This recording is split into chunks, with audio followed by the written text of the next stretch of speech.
patient, an OPD patient. A 27-year-old Mr. S, a hotel waiter from West Bengal, came with chief complaints of progressive weakness of the bilateral lower limbs for the past 1 year.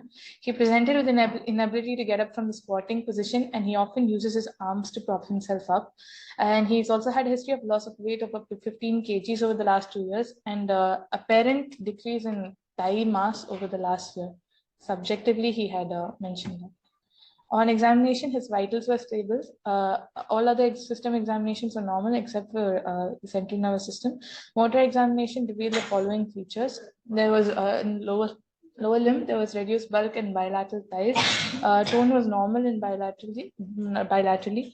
Power, hip flexion and extension was slightly 4/5 in both bilateral hips. Reflexes were brisk on both sides. There were no sensory deficits in bilateral upper and lower limbs. No abnormal movements and normal neck holding was present. Upper limbs were normal. So for symptom complex of progressive proximal myopathy, we've localized the lesion to the muscle. The probable differentials that we considered at that point was an inflammatory etiology due to polymyositis, a genetic cause probably due to inherited muscular dystrophies, a post-viral myositis or HIV, a paraneoplastic cause, a steroid-induced cause, endocrine cause such as hypothyroidism, or metabolic causes such as hypoglycemia can also cause this. On investigation, we had investigated under the following, under the aforementioned differentials. His BBBS was negative. CPK showed a mild elevation. And TSH was within normal limits. A myositis profile test was done and showed borderline positivity. We had done an MRI MSK of the whole body, which had showed diffuse volume loss with variable fatty changes involving the lumbar, paraspinal, gluteal, and thigh muscles, and there was no edema to suggest active inflammation. These features were suggestive of an inherited myopathy. We had gone ahead in the subsequent visits to do an MLPA, which showed deletion of axons 48 and 49 in the Duchenne dystrophin gene. So today I'll be presenting about Becker's muscular dystrophy, which is a milder form of Duchenne's muscular dystrophy found in older adults. The age of onset is highly variable, can be from 5 to 60 years of age, and the symptoms are milder compared to Duchenne's, and diminished IQ, cardiac involvement may not be seen. The damage to the cell membrane is usually caused by calcium influx because the dystrophin gene is integral to maintaining the structural integrity of muscle, and it also adheres the muscle cells to the extracellular matrix. So damage to the cell membrane causes calcium influx, which destabilizes the ryanodine receptors in the sarcoplasmic reticulum, which leads to protein degradation. And part of the neuronal nitric oxide synthase enzyme is also part of the dystrophin glycoprotein complex, which regulates vasodilation and blood flow to muscles. And since that is affected, even inflammation is a major consequence of a lack of dystrophin gene. So the histopathological hallmark we see in Becker's muscular dystrophy is ongoing myofiber necrosis. And as I already mentioned, the Becker's muscular dystrophy is a milder form of Duchenne's, where the onset is variable and has a more benign course, and less marked changes are seen histopathologically, and reduced in Duchenne's muscular dystrophy, there's less than 5% of dystrophin, of normal dystrophin, which is evidenced by Western blot. But in Becker's muscular dystrophy, there's more than 20%.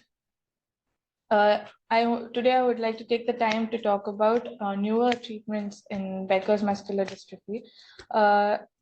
So dystrophin is the largest protein coding gene, and it contains about 79 exons and 2.2 mega base pairs. And since because of that, gene therapy has not been a viable option for it because the protein in and of itself is too big to be supplemented. But newer therapies, so dystrophin is a protein present in the X chromosome, and it's the largest largest gene which codes for a protein, and there are 4 components to it: actin binding amino terminal domain, dystrophin central rod domain, cysteine rich domain, and carboxy domain, each of which have different functions, and each of which in different variations of dystrophin uh, eh, in different variations of muscular dystrophies, each of which are affected. And gene therapy aims at restoration of the deficient protein by delivering exogenous functional genes to target tissues. So clinical variations of disease severity is associated with different mutations or deletions of the dystrophin gene, and which helps us understand the functions of the various domains which I had mentioned earlier. So adenoviral vectors are what are being used right now in gene therapy. Split vectors, they are split vectors carry fragments of the dystrophin gene and are realigned into protein products into larger pieces. And the more closely they resemble the original dystrophin gene, the better efficacy they have as a replacement therapy. And computer-assisted protein structuring and design can also help in seamless conjugation of proteins. The learning points are newer treatment modalities are arising for Duchenne and Becker's muscular dystrophies, which was previously thought to have no cure. Such therapies are still in its nascent stages and will have to be backed up by adequate evidence and trials. There was a study done by University of Washington, St. Louis, which had showed that adenoviral vectors are an up-and-coming way of treatment of Becker's muscular dystrophy and Duchenne's muscular dystrophy. But the therapy is still in its nascent stages, as it can cause systemic inflammation and hepatitis.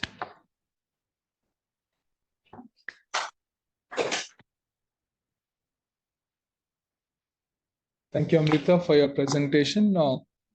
Any queries or comments? No, thank you, Dr. Amrita. Very nice presentation. But please understand, this patient has come all the way from West Bengal to for a problem that West Bengal could not diagnose directly. So what is it that CMC could offer to this patient? You have also shown in your slides the longevity is up to 60 years, but some people can live longer. So what would be your discharge summary for this patient? In other words, continue with your life, give them hope, give them occupational therapy, give them braces, allow him to continue as a waiter. Maybe he'll be a waiter on a wheelchair, and tell him what food to avoid, what food is good for you, what injections to be done, and things like that. Otherwise, what would happen is, they come to you, CMC, with a great hope.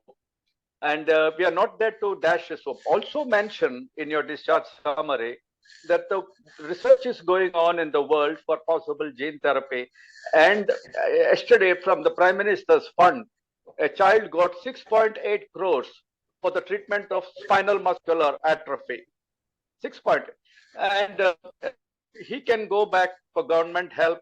Some kind soul somewhere in the world may be wanting to help him as well. So give him directions or give him some information and make sure that, his hopes are not dashed. That's all I wanted to say. We can't do anything more for them as such. Thank you, sir, for your comments. Yes, I mean.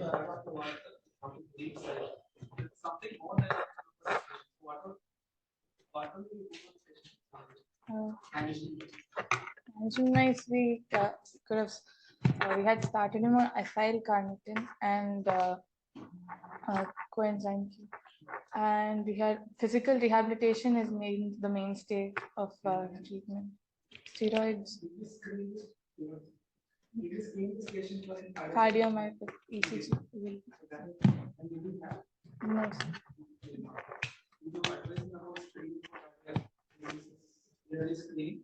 No, sir. Yes.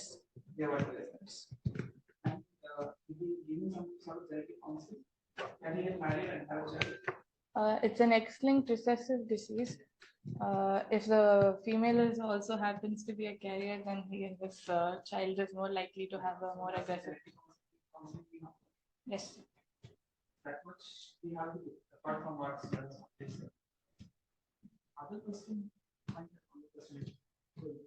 In differential diagnosis, you mentioned a whole lot of differential diagnosis from myopathy, muscle disease. And there could be some sort of structure to that, and that structure from the most likely to least likely comes from what? The localization of muscle that is based on the pattern of the muscle. But how do you decide what is etiology and any neurological case? We start with the demographically what's more. Based on demographics, second is onset and progression, and the less associated symptoms. In this patient who is young,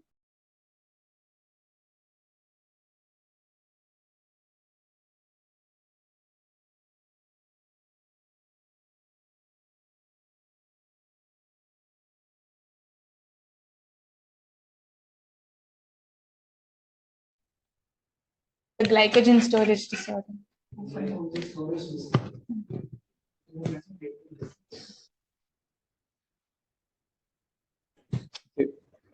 Thank you, Amit, for your comments. So basically, the summary is that a quick overview of approach to these patients, the regular management plans that should be there, and then the specific things that you wanted to highlight would complete the whole presentations. Understand that we'll have limitation of time. So quick presentations, analysis, overview of approach to diagnosis, management, and then the specific things that you wanted to highlight. So thank you, Amrita, for your presentation. Thank you all for your presentations today. We had a list of very interesting cases, and we really want to appreciate all the registrars for this excellent presentations. Of course, we have to choose one for today. So I'm choosing Catchy Flu Propa for today's nice presentation.